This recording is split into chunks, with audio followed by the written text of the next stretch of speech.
Russia Ukraine সংঘাত নিরসনে যুক্তরাষ্ট্র ও ইউক্রেনীয় কর্মকর্তাদের বৈঠকে খুবই ফলপ্রসূ বলছেন মার্কিন পররাষ্ট্রমন্ত্রী মার্কো রুবিও।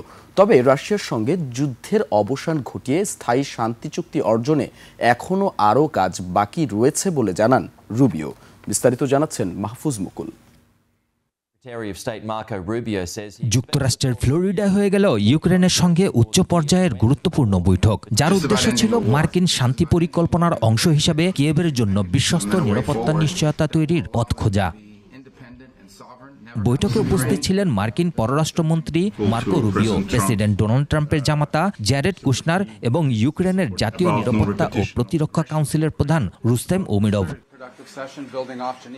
বৈঠককে ফলপ্রসূ উল্লেখ করে রুবিও বলেন, এখনো অনেক কিছুর সমাধান বাকি, কারণ আলোচনায় বহু জটিল উপাদান রয়েছে এবং স্পষ্টতই আরেকটি পক্ষ অর্থাৎ রাশিয়াকেও আলোচনায় যুক্ত করতে হবে।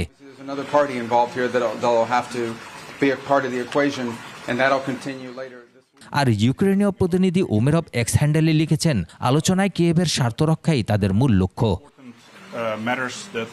এদিকে এ আলোচনার মধ্যেই চলমান শান্তি মিশনের বিশেষ মার্কিন দূতের সাথে রাশিয়ার প্রেসিডেন্ট পুতিনের সঙ্গে সাক্ষাতের প্রস্তুতি চলছে, যা শান্তি চুক্তির অগ্রগতির জন্য অত্যন্ত গুরুত্বপূর্ণ বলে মনে করা হচ্ছে।